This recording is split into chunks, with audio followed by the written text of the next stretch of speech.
We're covering XML, which is a data storage utility on the web. Some people tend to use XML, while others don't. Most commonly used to translate Excel data.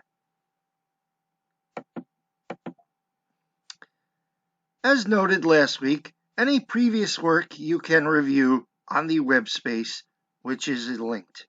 As mentioned, only the previously due assignments are posted and available for view.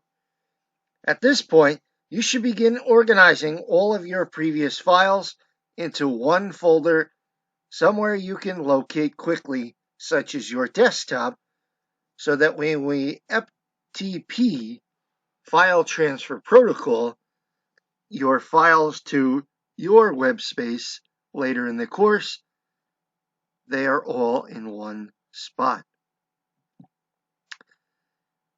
XML stands for Extensible Markup Language. Just like HTML, it is a customized markup language. Since you have some familiarity with HTML, XML should be easy to understand. XML is software and hardware independent. It's on its own. All it's used for is to store and transport data. In essence, it doesn't do anything. It just has information in it. Again, all XML does is store data for us. It's information wrapped in tags that you define. It's used to contain data, not display data. As mentioned, the XML tags are customized, created by you, the author.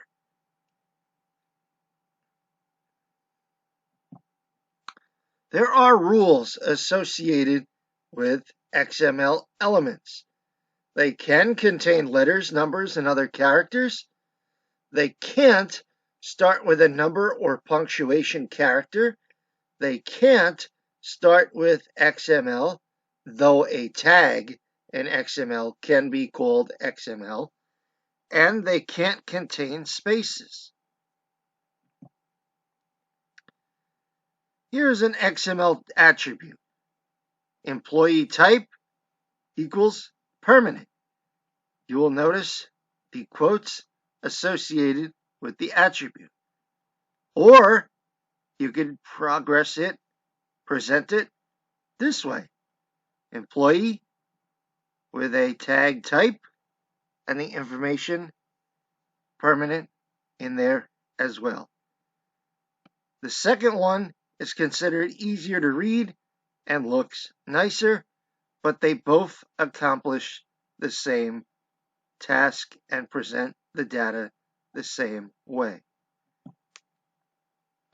Again, XML's sole purpose is to store data for you. HTML wants to display the data for you. HTML has predefined tags, as we have seen. XML tags are created by you. Again, you create the XML tags. They're invented by you. HTML has predefined tags like paragraph, header, table, etc. With XML, you define the tags and make up the document structure. So, why use XML? Well, it's the most simplest way to transport data on the web, and it makes this information available to all users once you have it on the web. XML is also easy to read for a web browser because it is text-based.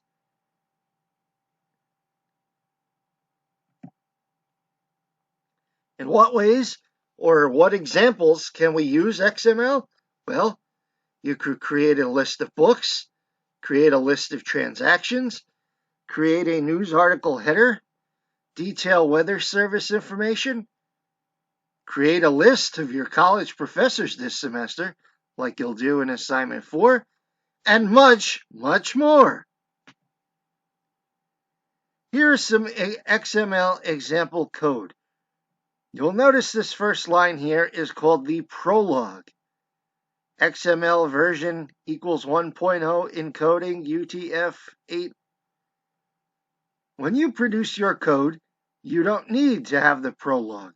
The prologue is optional in XML code. You do, however, need a root.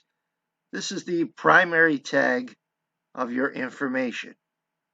We have our note tag. We close it at the bottom.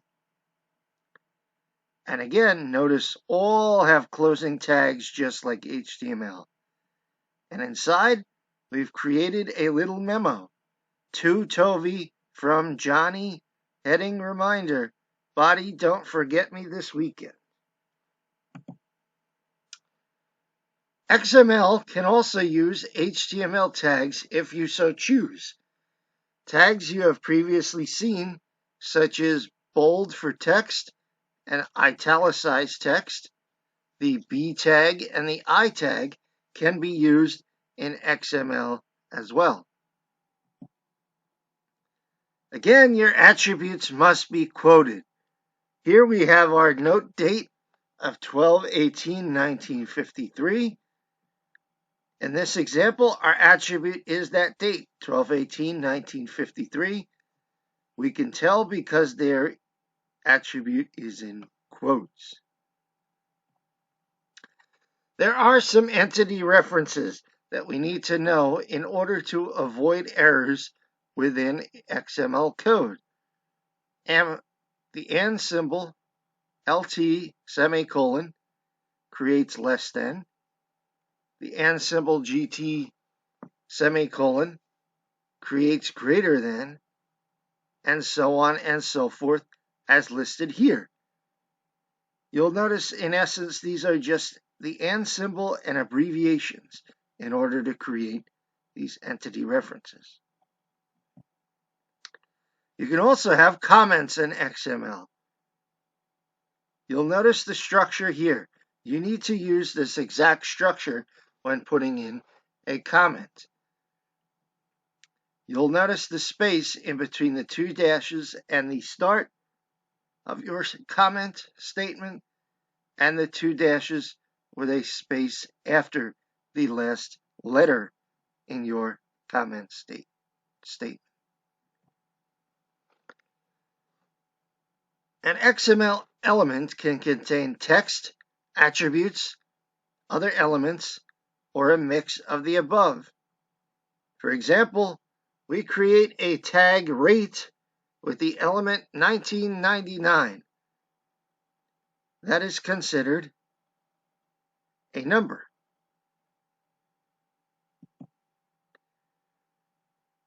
Here's a reminder of our XML naming rules. The elements are case sensitive. They must start with a letter or underscore. They cannot start with the letters XML. Though we can have a tag called XML. They can contain letters, digits, hyphens, underscores, and periods, but they cannot contain spaces. And again, XML can't be used as the name of an element.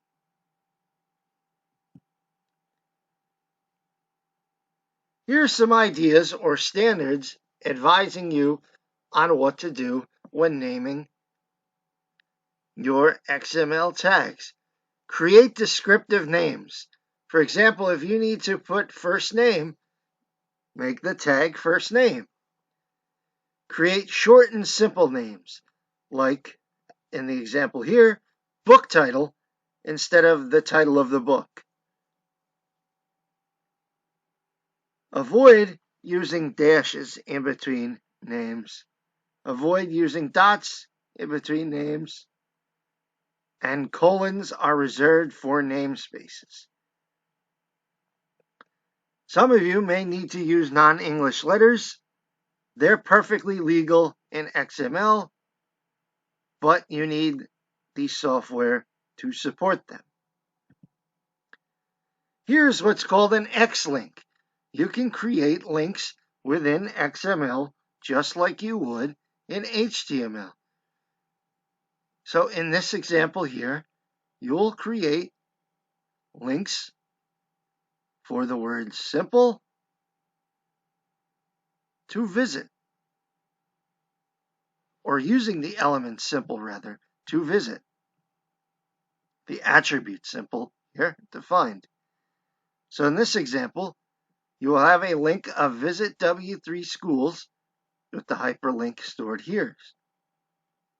In this second example in our XML code, you'll have visit W3C with our link to the text here.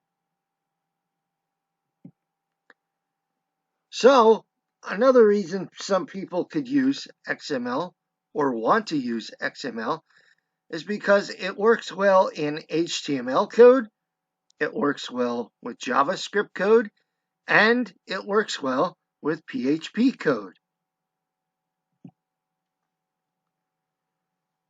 XML also can be translated into XSLT, which is Extensible Style Sheet Language Transformations. This goes beyond what we will do this week in the course. However, it is interesting to know. XSLT transforms XML into HTML before it's displayed by a browser. You can transform an XML document into an HTML document just by linking the XML document to the XSLT file by using the following line. You will notice this is an example of an external link, such as we've seen with CSS. Here's another XML example. You'll notice here we are simply creating a small XML file where we list name and email of two professors. In this case, Professor Mark Nazaro with his email and Professor David Rosenthal with his email. So let's begin building assignment 5 with your XML code. First, let's create our XML tag, then our instructors tag. You'll notice that each of our pieces of information are closed, just like HTML. Let's name our XML professors, and now let's put in our information. Let's use the contact tag. You're free to change these. A name tag, we put in Professor Mark Nazaro. An email tag, we put in his email. In assignments 5, you will put all of your professors' names and emails for this semester in your XML code. For each new professor, you'll need a new contact tag with the name and email inside it. Here's an example of mine here. As mentioned, since you're covering all of your professors, you need to use as many of the contact tags as previously shown on the last slide as you have professors. As listed here, I provide you with an example of 4. If you only have 3, you get rid of 1. If you have more than 4, you add. Here's a visual of the XML file example I created. You will notice here Professor Mark Nazaro, Professor David Rosenthal, and so on and so forth. You'll notice that the XML code, when opened in a web browser, provides us with this simple warning. This XML file does not appear to have any style information associated with it. The document tree is shown below. That's because we did not put any metadata into our XML file. Now we are on to building project 2. The easiest way to embed a file is to use a link tag in HTML. As shown here, we have our external link for our XML and our external link for our CSS code. However, since we have not updated or uploaded anything to your pirate.shu.edu web space yet, we'll just embed everything right into HTML code. So, with your CSS code, if you did it correctly, you merely want to create a style tag, close style tag, and put your CSS code you should have created from the previous assignment into your HTML file.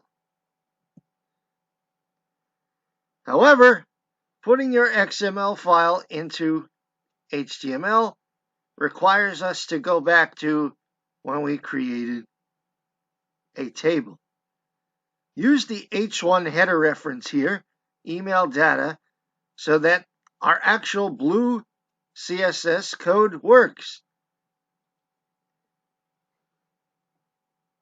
And create the table body with its rows inside. Create a border so it's easily visible. First, we need our table headers. We use this code. We have our table header of name, our second table header of email. You'll notice we use the paragraph tag within our table header so that our CSS code works and changes the color of our name and email headers. We then need to add our table data. Again, we use our paragraph tag so that our color is blue for our text as we define in our blue CSS code we embed in the HTML. You continue to go through and add each of your professor using the table row, table data, and paragraph tags as necessary. Here's a visual example of what your project 2 should look like. Our email data header is blue because that is what our CSS code has defined. Our background color is black because that is what our CSS code defined. And all of our text in the table is also blue because we use the paragraph tag and our CSS code had our paragraph text set to blue as well. And that is all for this week, and hopefully you're now familiar with XML and how to use it.